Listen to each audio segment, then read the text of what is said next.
नमस्कार, स्वागत है आप सभी का पावर ब्रेकफास्ट में। आपके साथ मैं हूं नेहा आनंद। मिड वीक में कर चुके हैं हम प्रवेश और देखते हैं कि बुधवार की सुबह अंतर्राष्ट्रीय बाजारों से हमारे मार्केट्स के लिए कैसे संकेत हैं। तो एसजीएक्स निफ्टी तो लुढ़क चुका है, 30 अंकों की कमजोरी वहां दिख रही है, लेकिन डाउ फ्यूचर्स इस समय 55 अंक मजबूती के साथ कर रहा है कारोबार और नैस्डैक फ्यूचर्स में 176 अंकों की स्ट्रेंथ के साथ कारोबार होता दिख रहा है। लेकिन जब बाकी एशियाई मार्केट्स पर नजर डालते हैं तो चाहे जापानीज मार्केट निके हो, 130 अंकों की कमजोरी वहां है और बाकी जितने मार्केट्स खुले हैं वो आधे से 5% की कमजोरी लेकर खुले हैं। उठापटक के बीच कमोडिटी मार्केट में ट्रेड दिखा है। ब्रेंट $80 के आसपास टिका हुआ है। कल यहां पर गिरावट के साथ क्लोजिंग देखी और सोने चांदी में हमने देखा दायरे का ही ट्रेड हो रहा है। $2000 के इर्द गिर्द सोना घूम रहा है और चांदी भी $25 के पास अपने आप को टिकाने की कोशिश कर रही है, लेकिन भारी भरकम उठापटक यहाँ दिखी है। तो एग्जैक्टली क्या हुआ अंतर्राष्ट्रीय बाजारों में, कहाँ रखनी है अब नजर, इस सब पर बात करेंगे। मेरे सहयोगी दीपांशु इस वक्त स्टूडियो में मेरे साथ जुड़ चुके हैं। दी, बहुत समय से हम एक रेंज बाउंड ट्रेड की, डल ट्रेड की बात कर रहे थे, लेकिन कल आई है भारी भरकम गिरावट, क्या हो गया? कोई ऐसी बड़ी वजह नहीं थी जिसकी वजह से भारी भरकम गिरावट है। एक मूव बाजार को दिखानी थी। अब वो ऊपर की तरफ दिखाता है या नीचे की तरफ दिखाता है। कल नीचे की तरफ आपने दिखाई है, बट आज सुबह सेंटिमेंट काफी सुधरा हुआ दिख रहा है। अगर आज सुबह आप अमेरिकी फ्यूचर्स देखें, डाउ फ्यूचर्स में आपको ठीक ठाक बढ़त दिख रही है। नैस्डैक फ्यूचर्स ऑलमोस्ट आपको 1.5% ऊपर दिख रहे हैं, जिसके स्पेसिफिक रीजंस भी हैं। तो कल एक गिरावट जरूर आई, बट आज सुबह फ्यूचर्स उसकी अच्छी खासी भरपाई इस समय कर रहे हैं, स्पेशली नैस्डैक फ्यूचर्स में जो बड़ा एक्शन है। तो कल क्या हुआ पहले ये समझ लेते हैं। 1 से 2% की आपने गिरावट देखी है। लंबे समय बाद आपने इतनी बड़ी गिरावट आती हुई दिखी, क्योंकि इससे पहले बहुत ही सीमित दायरे में आपको रोज कारोबार होते हुए दिख रहा था, बट कल एक बड़ी गिरावट आई है नंदलेस। 350 अंक फिसलकर हमने देखा डाउ दिन के निचले स्तर पर बंद हुआ। दिग्गज आईटी शेयर्स में हमने दबाव देखा, जिसकी वजह से नैस्डैक पर आपने 2% की गिरावट आती हुई देखी। बॉन्ड यील्ड ये भी फिसलकर 3.4% पर आ गई, क्योंकि कल फिर से एक बार स्लो डाउन और मंदी की आशंका बाजार में आई है। किसकी वजह से? कंज्यूमर कॉन्फिडेंस डेटा की वजह से। अप्रैल महीने का कंज्यूमर कॉन्फिडेंस डेटा आया, कमजोर था, 9 महीने में सबसे कम था। जुलाई 2022 के बाद के सबसे कम आंकड़ा आया और इसकी वजह से बाजार के मूड और सेंटिमेंट पर असर पड़ा। इसलिए आपने देखा कि किसी भी लेवल पर रिकवरी नहीं आई और डेज लो पर बाजार आपको बंद होते हुए दिखे। इसमें अर्निंग्स का भी रोल था, बैंक शेयर्स का भी रोल था। बैंक शेयर्स में स्पेशली कल हमने भारी गिरावट आती हुई देखी। फर्स्ट रिपब्लिक बैंक, जहां पर हमें परसों पोस्ट मार्केट ट्रेडिंग में 20% शेयर टूटने के बाद अंदाजा लगी गया था कि ये कमजोर होने वाला है, कल 50% ये शेयर टूटा है, आधा हो गया कल वैल्यू में और रिकॉर्ड निचले स्तर पर आ गया। बैंकिंग क्राइसिस से पहले 140-150 पर ये शेयर होता था, कल $8 पर आपको फर्स्ट रिपब्लिक बैंक बंद होते हुए दिखा। वही बात है जो हम कल बात कर रहे थे, रिकॉर्ड $100 बिलियन से ज्यादा के आउटफ्लोज सामने निकल कर आए थे बैंकिंग संकट के समय, जिसकी वजह से इस पर दबाव पड़ा और बाकी बैंकिंग शेयर्स पर भी हमने कमजोरी देखी। कंज्यूमर फेसिंग शेयर्स पर भी आपने गिरावट देखी। जीएम, जनरल मोटर्स, बहुत ही बढ़िया नतीजे आए थे, इनफैक्ट रिकॉर्ड नतीजे आए थे इसके बावजूद ये शेयर 4% आपको फिसलते हुए दिखा है। यूपीएस, यूनाइटेड पार्सल सर्विस, उनकी दिग्गज लॉजिस्टिक्स कुरियर कंपनी है, वहां पर आपने नतीजों के बाद कमजोरी देखी। पेप्सी, इसके नतीजे आए थे, ये शेयर आपके लिए 2% ऊपर जरूर था।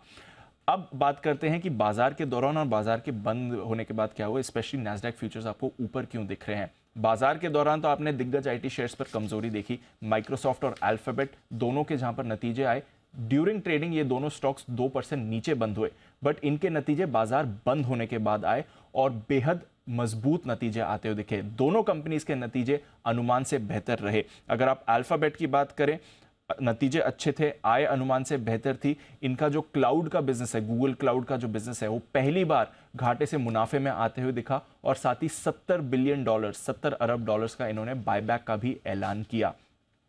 इसके बाद माइक्रोसॉफ्ट पर रखिए नजर, यहां पर नतीजे और भी बेहतर आए अनुमान से और इन्होंने कहा है कि एआई का बिजनेस, आर्टिफिशियल इंटेलिजेंस का जो बिजनेस है, चैट जीपीटी में इनकी इन्वेस्टमेंट भी है, वहां से शानदार प्रदर्शन इन्हें दिख रहा है और आगे जाकर ये एक की ग्रोथ ड्राइवर होगा। और पोस्ट मार्केट ट्रेडिंग में हमने देखा कि इन दोनों शेयर्स में बढ़िया एक्शन है। अल्फाबेट 2% ऊपर था, माइक्रोसॉफ्ट 8% ऊपर था। तो जो नैस्डैक फ्यूचर्स में आप इस समय तेजी देख रहे हैं, वो पोस्ट मार्केट में इन दोनों शेयर्स में बड़ा एक्शन है, इसकी वजह से दिख रहा है। आज मेटा के भी नतीजे आएंगे तो एक बार फिर से शाम को नैस्डैक आपको ज्यादा एक्शन में दिख सकता है। साथ ही दिग्गज बोइंग के भी नंबर्स आने वाले हैं, तो नतीजों के लिहाज से इंपॉर्टेंट दिन है, बट पोस्ट मार्केट रिजल्ट्स अच्छे हैं, इसलिए आप अमेरिकी फ्यूचर्स में आज अच्छी बढ़त देख रहे हैं कल की गिरावट के बाद। यूरोप की बात करें तो यहां पर भी मिला जुला एक्शन आपने देखा है। यूबीएस के नतीजे आए थे, 52% इनका मुनाफा गिरकर आया है और 2% नीचे स्टॉक बंद हुआ। तो यहां पर भी बैंकिंग शेयर्स पर फोकस पूरा का पूरा बना हुआ है। कमोडिटीज की बात करें तो कच्चे तेल में कल 2% से ज्यादा की गिरावट आई। मंदी की आशंका यहां पर भी है, वापस $80 पर आ गया है। ब्रेंट एक महीने के निचले स्तर पर है। इसके साथ ही हम देख रहे हैं, एक तो कंज्यूमर कॉन्फिडेंस आंकड़ों की वजह से मंदी की चिंता है, दूसरा एपीआई के अनुसार क्रूड और गैसोलीन भंडार में गिरावट हुई है, तो शायद इसका आगे सहारा मिले।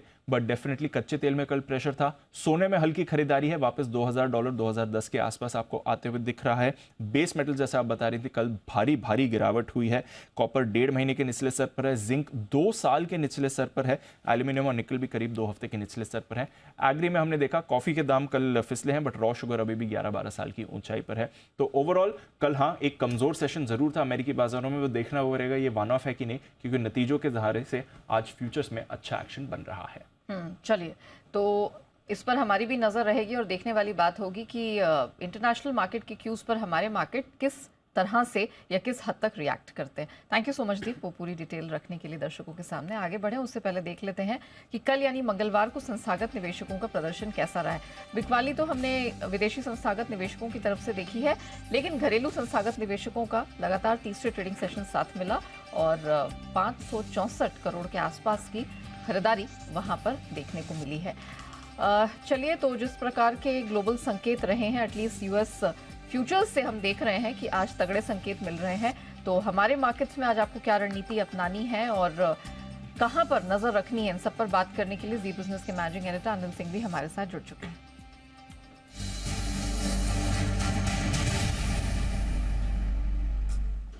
सर मॉर्निंग, हमारे मार्केट में तो अच्छी स्ट्रेंथ देखने को मिल रही है, कल का सत्र भी बेहतरीन रहा, लेकिन जो इंटरनेशनल मार्केट के यूएस मार्केट के क्यूज हैं, क्या उससे कुछ चिंता दिख रही है? निफ्टी बैंक निफ्टी के लेवल्स पे कैसे ध्यान रखें?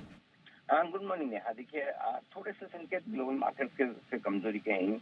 वैसे तो भारतीय बाजारों के बंद होने के और डाउ फ्यूचर्स 150 पर नीचे थे, तो एक अंदाजा तो था कि अमेरिकी बाजारों में कमजोरी वाला सेशन रहेगा, लेकिन 300 पॉइंट से ज्यादा की कमजोरी थोड़ी सी ज्यादा है। हल्की फुल्की रिकवरी के संकेत डाउन एस्टिक फ्यूचर से आ रहे हैं, तो थोड़ी कमजोरी के संकेत जो हैं उनको हम एडजस्ट करने की कोशिश करेंगे। भारतीय बाजारों में आखिरी आधे घंटे में 1 घंटे में थोड़ी प्रॉफिट बुकिंग आई भी है और कल मंथली एक्सपायरी भी है। उस लिहाज से हम सपोर्ट जोन के आसपास पहुंचेंगे और वहां पर आपके लिए खरीदारी का मौका फिर से बनेगा। 17,625, 17,700 ये आपके लिए आज के लिए सपोर्ट जोन है। इस रेंज में आए तो खरीदारी करनी चाहिए और ऊपरी स्तरों पर 17,800, 850 प्रॉफिट बुकिंग करने के लिए बढ़िया जगह है। इस रेंज में आने पर आपको प्रॉफिट बुकिंग भी करनी चाहिए। बैंक निफ्टी के लिए वैसे 42,500 के आसपास अच्छा सपोर्ट है। आप बंद हुए हैं 42,675 के आसपास, जो कि इस पूरे रनअप का हाईएस्ट पॉइंट है क्लोजिंग बेसिस पर। कल जिस तरह से बैंक निफ्टी ने कल भी फिर से मजबूती के संकेत दिखाए, लेकिन एक हल्का फुल्का करेक्शन बैंक निफ्टी में आ सकता है। ऐसे में 42,275, 42,375 की रेंज में अगर आज बैंक निफ्टी आपको मिलता है तो वहां पर खरीदारी करने का बहुत बढ़िया और गोल्डन चांस होगा। वहां पर पक्का इस मौके को देखना चाहिए। ऊपर की तरफ 42,850, 43,000 ये वो रेंज है जहाँ पर प्रॉफिट बुकिंग और बिकवाली आएगी। नतीजों की वजह से भी आपको आज थोड़ा सपोर्ट ऑटो स्टॉक से, स्पेशली 2 व्हीलर स्टॉक से मिलता हुआ दिखेगा। यहाँ पर थोड़ी तेजी बनेगी तो ये सेक्टर आपको थोड़ा सपोर्ट देने की कोशिश करेगा। ओवरऑल रेंज बाउंड व्यू है। नीचे खुलने पर सपोर्ट लेवल के आसपास खरीदारी करनी है। कम गैप से खुले, फ्लैट खुले तो थोड़ी बहुत प्रॉफिट बुकिंग करके निचले स्तरों का इंतजार आप कर सकते हैं फिर से खरीदारी करने के लिए आज से। जी, valid point sir, thank you so much हमारे दर्शकों को बताने के लिए कि आज क्या एक्सपेक्ट करके चलना है और क्या रणनीति अपनानी है। तो क्लियरली जैसे सर ने कहा, एक रेंज बाउंड ट्रेड रहेगा, लेकिन आपको डेफिनेटली मौका मिलेगा निचले स्तरों पर खरीदारी करने का, मिस भी नहीं करना चाहिए। 17,625 से 700 आज वो सहारा देने वाली बैंड होगी निफ्टी के लिए। ऊपर रुकावट ये झेल सकता है 17,800 से 850 के पास। बैंक निफ्टी में सर मानते हैं कि जो गोल्डन रेंज है 42,275, 375 की, इसे आप बिल्कुल मिस मत करिएगा।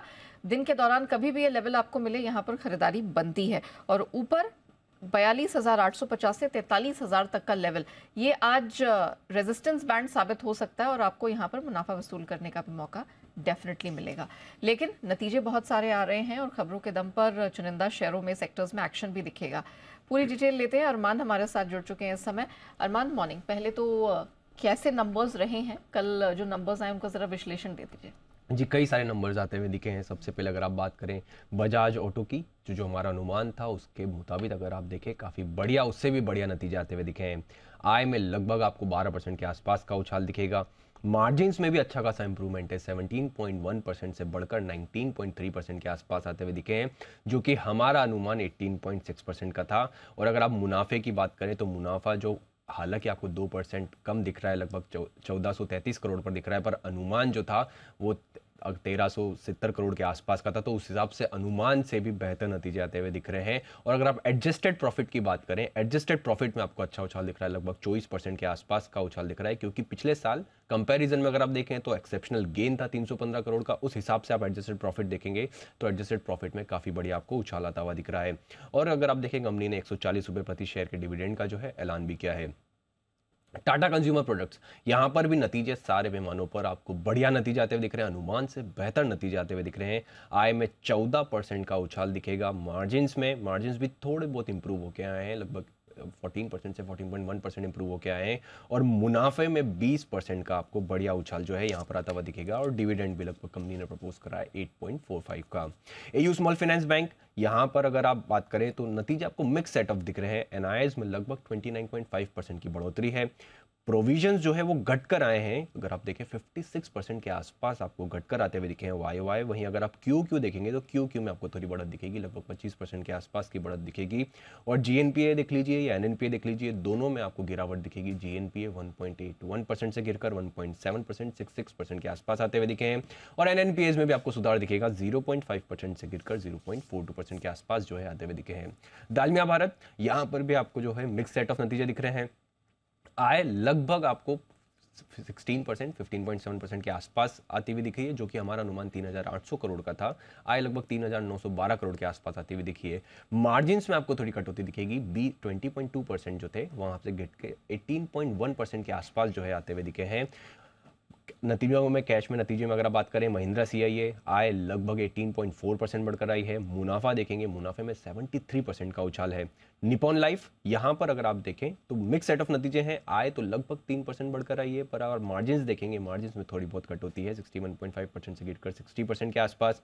रैलिस इंडिया, नतीजे काफी खराब दिख रहे हैं। आय में आपको लगभग हालांकि 3% की आपको बढ़ोतरी दिखेगी, पर जो कामकाजी जो घाटा है वो लगभग 3 करोड़ से बढ़कर लगभग 65 करोड़ के आसपास आता हुआ दिखा है। और अंत में हुतामा की पीपीएल की बात करें तो मिक्स सेट ऑफ नतीजे दिख रहे हैं। आय में आपको गिरावट दिखेगी 9% की, पर मार्जिन्स में आपको थोड़ा सुधार दिखेगा, 6.9% से बढ़कर 7.7% पर आते हुए दिखे। तो चलिए, ये तो वो नंबर्स हैं जो आ चुके हैं, उनका विश्लेषण है, लेकिन आज भी काफी सारे नंबर्स आएंगे और खबरों के दम पर भी एक्शन दिखेगा, तो वो क्या है जरा बता दीजिए। जी, नतीजों में निफ्टी में आज Bajaj finance, HDFC life, Maruti Suzuki, SBI life के नतीजे आते हुए दिखेंगे। एफएनओ में भी L and T technology services, Syngene, Voltas, Canfin home, Oracle finance, Indus tower जैसी कंपनियां जिसके आपको नतीजे आते हुए दिखेंगे। किर्लोस्कर न्यूमेटिक पर आपको ध्यान रखना है, क्योंकि कंपनी जो है एनएससी पर लिस्ट हो जाएगी। यूनियन बैंक, यहाँ पर बोर्ड बैठक में पब्लिक इशू, राइट इशू या बॉन्ड्स के जरिए जो कैपिटल बढ़ाने पर विचार किया जाएगा। सोम डिस्टिलरीज, यहाँ पर भी आप ध्यान रखेंगे, क्योंकि जो राइट इशू है वो आज से शुरू होने वाला है। और आज सुबह 11:30 बजे आप कैबिनेट सीसीईए की जो है बैठक भी होने वाली है। आईपीओ अपडेट्स के हिसाब से मैनकाइंड फार्मा, अभी तक अगर आप देखें ओवरऑल सब्सक्रिप्शन इनको 15% के आसपास मिलता हुआ दिखा है, जिसमें क्यूआईबी का पोर्शन लगभग 8% है। और अगर आप रिटेल का हिस्सा देखें तो लगभग 11% बढ़ता हुआ दिखा है। खबरों में ब्रोकरेज जो कंपनियां हैं, ब्रोकरेज स्टॉक्स जो है, वहां पर आपको ध्यान रखना है, क्योंकि अब ब्रोकर्स को 1 मई से जो ब्रोकर क्लाइंट फंड से नए बैंक गारंटी जो है वो नहीं बना सकेंगे, और मौजूदा बैंक गारंटी भी 30 सितंबर तक जो है खत्म करना होगी। टाटा मोटर्स, यहां पर एसएनपी ने टाटा मोटर्स और जेएलआर का रेटिंग जो है अपग्रेड किया है। टाटा मोटर्स की रेटिंग BB- से बढ़ाकर आप देखेंगे BB, और आउटलुक जो है वो स्टेबल कर दिया है। इंद्रप्रस्थ गैस, यहां पर कंपनी को petroleum and natural gas regulatory board से गैस सप्लाई का एक ऑर्डर मिलता हुआ दिखा है। नोएडा, फरीदाबाद और गुरुग्राम में देखें गैस सप्लाई का कंपनी को ऑर्डर मिला है। गुजरात अल्कलीज, जीएमडीसी, जीएसएफसी, सारी जो गुजरात से फोकस का स्टेट जो गवर्नमेंट की स्टॉक्स हैं जहां पर उनकी स्टेक है, वहां पर आपको ध्यान रखना है, क्योंकि गुजरात सरकार ने गुजरात की लिस्टेड पीएसयू कंपनी से मुनाफे का 30% या नेटवर्थ का 5% जो है मिनिमम डिविडेंड देने की गाइडलाइंस जारी करी है। और अंत में यूको बैंक पर ध्यान रखिएगा, क्योंकि FY24 के लिए इक्विटी पूंजी जुटाने पर 2 मई को बोर्ड बैठक में विचार किया जाए। चलिए, तो ये वो खबरें हैं, नंबर्स हैं जिन पर आपको रखनी है नज़र, क्योंकि यहाँ पर आपको कमाई का भरपूर मौका मिल सकता है। आइए अब एक्सपर्ट की मदद से जानते हैं कि कौन से शेयर और सेक्टर्स पे आपको रखनी है नज़र। और इस वक्त हमारे साथ बात करने के लिए ग्लोब कैपिटल के हिमांशु गुप्ता जुड़ चुके हैं। हिमांशु जी, मॉर्निंग, बहुत स्वागत है। पहले तो जिस तरह की रैली रनअप हमने ब्रॉडर मार्केट्स में देखा है, चाहे वो निफ्टी हो या बैंक निफ्टी हो, क्या आज भी यहाँ पर बाइंग के मौके आपको नज़र आ रहे हैं? Very good morning to you Neha ji. देखिए, बिल्कुल इस हफ्ते की शुरुआत से ही बाजार में वो जो ट्रेडिंग रेंज थी जिसमें पूरा पिछला हफ्ता हमने बाजार में टाइम स्पेंड किया, उससे एक अपसाइड का एक ब्रेकआउट आता हुआ नजर आया और निफ्टी बैंक ने अब की बार भी यहाँ पर जो लीडरशिप थी वो दिखाई और काफी हद तक जो गेन्स थे वो बैंक्स और फाइनेंशियल से देखने को मिले। हालांकि टूवर्ड्स द एंड कल हमने पहली बार ऐसा देखा कि शायद हायर लेवल्स पर थोड़ी सी वापस से सप्लाई देखने को मिल रही है और दोनों ही इंडाइसेस में निफ्टी और निफ्टी बैंक में आखिरी आधे घंटे में थोड़ी सी एक प्रॉफिट बुकिंग भी देखने को मिली। एंड जिस तरह के ग्लोबल क्यूज हैं, रात को यूएस डाउ में जिस तरह का थोड़ा गिरावट देखने को मिला, तो मुझे और मंथली एक्सपायरी से जस्ट एक दिन पहले मुझे लगता है थोड़ी सी कंसोलिडेशन शायद आज देखने को मिले। Having said that, trend short term में तेजी का है, तो सपोर्ट के आसपास खरीदारी करके चलने की ही स्ट्रेटजी अडॉप्ट करेंगे और हायर लेवल्स पर रेजिस्टेंस के आसपास प्रॉफिट भी बुक की सकते हैं और एग्रेसिव ट्रेडर शॉर्ट भी कर सकते हैं। तो मोर और लेस एक ट्रेडिंग स्ट्रेटजी रहेगी आज रेंज बाउंड के हिसाब से। निफ्टी में अगर बात करें तो 17,782 के आसपास फ्यूचर्स क्लोज हुए हैं। 17,700 पर हाईएस्ट पुट्स का वही है और 17,800 पर हाईएस्ट कॉल राइटिंग है। तो मुझे लगता है 17,850, 17,650 ये एक ब्रॉडर रेंज है जिसमें आज और कल एक जो ट्रेडिंग है वो उभर कर आ सकती है। तो 17,700, 720 के आसपास निफ्टी में खरीदारी करेंगे 17,640 के स्टॉप लॉस के साथ और 17,800, 820 के आसपास मुनाफा वसूल करने की सलाह रहेगी। वहीं पर अगर मैं निफ्टी बैंक की बात करता हूं तो हमने कल यहाँ पर पहली बार ऐसा देखा कि 42,800, 850 के ऊपर कॉल राइटर्स भी थोड़ा एक्टिव हुए और ऑन द लोअर साइड 42,500 पर इक्वल हुआ है कॉल राइटर और पुट राइटर का, मतलब वो काफी अच्छा एक बेस का काम कर सकता है। तो मुझे लगता है 42,600, 42,550 फ्यूचर्स में खरीदारी के अच्छे लेवल्स हैं 42,400 के स्टॉप लॉस के साथ। अपसाइड में 42,750, 42,850 तक अगर रैली कोई मिलती है तो वहां पर मुनाफा वसूल करने की सलाह है। ओके, मैं जरा लेवल्स रिपीट कर देती हूँ। 17,720 के पास खरीद की सलाह है, 640 का स्टॉप लॉस, 820, 17,820 तक का अपसाइड निफ्टी में बनता हुआ दिख रहा है। और जहां तक बैंक निफ्टी का सवाल है, 42,600 या 550 के पास अच्छी एंट्री पॉइंट है, 42,400 का स्टॉप लॉस और 42,850 का टारगेट आपको बैंक निफ्टी में मिल जाएगा। अच्छा, अब स्टॉक स्पेसिफिक एक्शन आपको कहाँ बनता हुआ दिखाई दे रहा है? तो नेहा जी, देखिए, खरीदारी के आइडियाज के साथ ही चलेंगे जिस तरह से एक अच्छा रनअप बना हुआ है तेजी के माहौल में। टाटा मोटर्स मुझे लगता है कि यहाँ पर एक डिसेंडिंग ट्रायंगल बनता हुआ नजर आ रहा है शॉर्ट टर्म चार्ट में, जिसमें से आज एक ब्रेकआउट आ सकता है स्पेशली रेटिंग्स अपग्रेड के बाद। 473 के आसपास का क्लोज है। कोई डिप अगर ओपनिंग के टाइम मिलता है, अगर निफ्टी थोड़ा वीक सॉफ्ट खुलता है तो 470 के आसपास खरीदारी करेंगे। 468 रुपए का, 467 रुपए का माफ कीजिएगा, 467 का स्टॉप लॉस लगाना है। और अप साइड में मुझे ऐसा लगता है कि अब की बार टाटा मोटर्स में 480, 485 रुपए तक का मूव देखने को मिल सकता है। तो जो पहला स्टॉक रिकमेंडेशन रहेगा वो टाटा मोटर्स की तरफ से रहेगा, यहाँ पे खरीदारी करेंगे। फिर हमने आज सुबह टाटा कंज्यूमर्स की तरफ से बहुत स्ट्रॉन्ग नंबर्स आते हुए देखे और स्टॉक काफी कंफर्टेबल जोन पर है, काफी नीचे के लेवल्स पर ट्रेड करता है, तो ये स्टॉक पॉजिटिवली रिएक्ट कर सकता है। 736 रुपए के आसपास का क्लोज है। यहाँ पर 720 रुपए के स्टॉप लॉस के साथ खरीदारी की सलाह है। 768 और 775 के दो टारगेट्स के लिए। And last but not the least, Microsoft के जिस तरह से नंबर्स रिलीज हुए हैं, मुझे लगता है कि आईटी स्पेस में आज एक रिकवरी अटेम्प्ट हो सकती है। तो आईटी स्पेस से टीसीएस मुझे लगता है कि एक बॉटम फॉर्मेशन की प्रोसेस में हमने पिछले कुछ दिनों में देखा। टीसीएस में खरीदारी करेंगे 3150 के स्टॉप लॉस के साथ। 3230 और 3250 तक के टारगेट्स वहां पर देखने को मिल रहे हैं। ओके, तो टाटा समूह की कंपनियों पर है नजर। टाटा मोटर्स 470 के स्टॉप लॉस के साथ 485 तक का आपको यहां पर अपसाइड टारगेट मिल जाएगा। वहीं टाटा कंज्यूमर में 720 के स्टॉप लॉस के साथ 775 के टारगेट को आप अटेम्प्ट करके चल सकते हैं। यहां पर अच्छी खरीद दिख रही है। और टीसीएस में 3150 का स्टॉप लॉस लगा के करनी है आपको खरीदारी।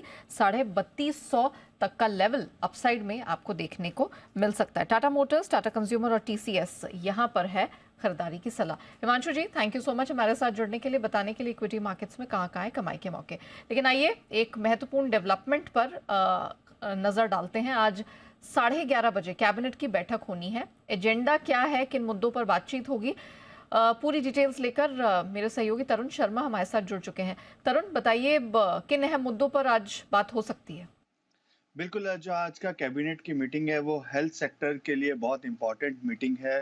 2022 के अंदर एक ड्राफ्ट पॉलिसी आई थी मेडिकल डिवाइस बनाने के लिए। देश में जो मेडिकल डिवाइस है उसके लिए एक पॉलिसी तैयार करने के लिए 2022 के अंदर स्टेक होल्डर से कमेंट मंगाए गए थे और उम्मीद है कि आज की कैबिनेट में इस पे फैसला हो जाएगा। इस मेडिकल डिवाइस पॉलिसी आने के बाद ये माना जाए कि देश के अंदर जो मेडिकल टेक है उसमें एक बड़ी रफ्तार मिलेगी और एक एजेंडा सेट किया जा रहा है कि अभी जो 11 बिलियन डॉलर की जो मार्केट है उसको 50 बिलियन डॉलर बनाया जाएगा 2025 तक और 2047 तक उसे 100 बिलियन डॉलर से 300 बिलियन डॉलर बनाने के लिए इस पॉलिसी को बाजार में या ये कहें कि सरकार इसको इम्प्लीमेंट करेगी। इस पॉलिसी के अंतर्गत पीएलआई स्कीम्स भी लाने की योजना है और साथ ही जो एक तरीके के पार्क्स जिस तरीके से हम देखते हैं कि एक स्पेशल इकोनॉमिक जोन होते हैं मैन्युफैक्चरिंग यूनिट्स के लिए, उसी तरीके से एक पर्टिकुलर पार्क्स भी मेडिकल डिवाइस बनाने के लिए बनाए जाने पर फैसला हो सकता है। ये एक पॉलिसी का पार्ट है। तो आज यदि कैबिनेट इस चीज को अप्रूव करता है तो पाक के साथ साथ पीएलआई के साथ साथ इन पे भी फैसला हो सकता है। ये इसके साथ साथ जो दूसरा जो फैसला है वो मेडिकल कॉलेज और नर्सिंग कॉलेजेस खोलने पे आज कैबिनेट में हो सकता है। एक करीबन जिस तरीके से सरकार का प्लान है कि हर डिस्ट्रिक्ट में एक मेडिकल कॉलेज होना चाहिए, तो उसी के तर्ज पे आज कैबिनेट इस पे फैसला ले सकता है। करीबन 100 से ज़्यादा नर्सिंग कॉलेजेस और हॉस्पिटल्स ये कहेंगे मेडिकल कॉलेज पे फैसला कैबिनेट की तरफ से आज लिया जा सकता है। तो बहरहाल जितने भी आज के जो कैबिनेट के जो मुद्दे हैं मोस्टली जो हैं वो हेल्थ सेक्टर से जुड़े हुए हैं, लेकिन देश के अंदर किस मेडिकल डिवाइस ज़्यादा से ज़्यादा बन सके, जो मार्केट है जो हम वर्ल्ड मार्केट है उसमें हमारा एक बड़ा रोल हो सके, इसलिए मेडिकल डिवाइस पॉलिसी लेकर आई जा रही है। क्योंकि 2000 जब कोविड हुआ था तब हमने देखा कि हमने किस तरीके से पीपी किट और जो कोविड में आने वाले बाकी सामान है उनको हमने जल्दी से देश के अंदर बना लिया था। उसके बाद से ही एक ये मांग उठने लगी थी कि हमें यहाँ पर इसकी पर्टिकुलर पॉलिसी होनी चाहिए। तो उसी वजह से 2022 में ड्राफ्ट पॉलिसी आई थी। उम्मीद ये थी कि बजट में आएगी, लेकिन अब आज उम्मीद है कि कैबिनेट इस पॉलिसी को अप्रूव कर देगा। ओके, तो हेल्थ सेक्टर के लिए कुछ बड़े ऐलान यहाँ पर हो सकते हैं और खासतौर से मेडिकल डिवाइस पॉलिसी, इस पर बड़ी चर्चा होनी संभव है। तो ये बड़ी एक्सक्लूसिव खबर आती हुई हमारे सहयोगी तरुण शर्मा की तरफ से। तरुण, थैंक यू वो पूरी डिटेल दर्शकों के सामने रखने के लिए। आइए अब बात करते हैं एफआईआर यानी एफआई इन्वेस्टमेंट रिपोर्ट्स की।